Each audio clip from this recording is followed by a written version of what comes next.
महिला आज उपजिलापाल कार्यालय द्वारस्थ होती द्वारस्थर कहीं द्वारस्थ होती जो आम आलोचना करूँ जे स्वामी ना जो जगह रही तथा ससुरंकर दुई पुओ एवं तीन झील रही जहाँफल स्वामी कौन कारण मृत्युवरण करता कार्य करुँच से बाहर आसी तथा अनुगुल सहर आसी भड़े रोच किंतु तांकर जेतेबेले तीन झील एवं तांको स्वामी को ना काटी देई तांको दियर जेतेबेले जागा को बिक्री करा जायछि ए घटना जेतेबेले से खबर पाइतिले बिक्री न होबा पई से उपजिलापाल को तहसील कार्यालय रे एवं सब रजिस्ट्री कार्यालय रे भी मध्य एक अभियोग करथिले जे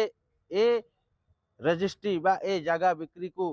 करे न दिया जाऊ कहीं ना जदि जागा बिक्री होउछि ताहले समस्त को एथरे ऐड करा जाऊ एवं सबुठारु गुरुत्वपूर्ण कथा जे जेतेबेले ताको ससुरंक ना रे पट्टा रहिथिला से पट्टाटी ताको दियर को ना को किपरि हैला एथरे कार रहिछि हाथ ए घटना जदि आपण बुझिबे ताहले कोउठी ना कोउठी बेंतपुर आरआई कर एथरे हाथ रहिथिबा भी मध्य अभियोग होउछि एवं टिके आमे आलोचना करिया संपूर्ण घटना विषय आलोचना करिया आज्ञा कौन कहबे आपनको ना कौन आपण कोउठु आसीथिले एवं जो जागा आपनको परिवार को न जणी आपनकर तीन नणंद को भी न जणे आपनको दियर बिक्री कर दैछन्ती बोली जागा बाबदरे आपण अभियोग करिया पे आछन्ती तो समस्याटा कोन रहिछि आपनकर हे अभियोग करथि मो जागा टिको किनु म पाइबी बोली भाबुछि आ कोन घटना होइतला टिके कोन घटना कोन मो दियर बिकी देला हमको न पचारि किनी नणंद तीन जण स्वामी मोर मरि जाइछि सेदी भाई से बिक्री मन मन बिक्री करी पकई करी कर देई जे आ को गार जागा थिला बादी बाहळर 7 गुंठ जागा बिकी देई जी जो रोड साइड रे आ आपण केमदी जानले हमर पडिसान को हम गां लोक हमको कहिले आ कोन घटना तापर आपण कले जतबे सुनिला आडू आसिलु आसिगिरी जिलापाल आरआई ऑफिस सब डिविजन सबुडे चिट्ठी देलु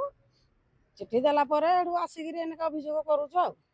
निहाती भाबरे जहा कहउतले जे जागा बिक्री न करे दवा पई अभियोग करथिले तापर जागा बिक्री हला एने न्याय पई उपजिलापालंकर कार्यालय द्वारस्थ होइछंती तो आउ गुटिए मोर प्रश्न रहुची जे जेतबेले जागा बिक्री घटना आपण जानिथिले अभियोग करथिले जागा बिक्री होई गला अभियोग पर भी मध्य जागा बिक्री हो गला तापर ए बाबदरे नै आपण बेंतपुर आरआई को संगे जोगाजोग करथिले कि नै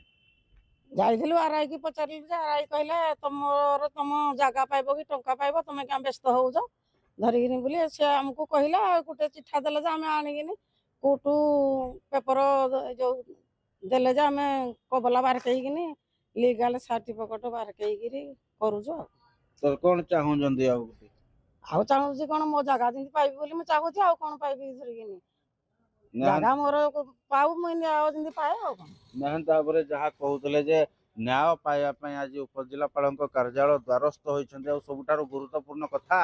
जे जेतबले घटना विषय जानिले जानिला परे बेंतपुर आरआई पाखक जाइए कहीं घटना घटला बोली जो प्रश्न करते जे तुम जगह तुम पाइब ना टंका पाइब बोली से जेतबले रक्ष कथा कहते तो हे नहीं महिला जनक आज उपजिलापाल कार्यालय को आसी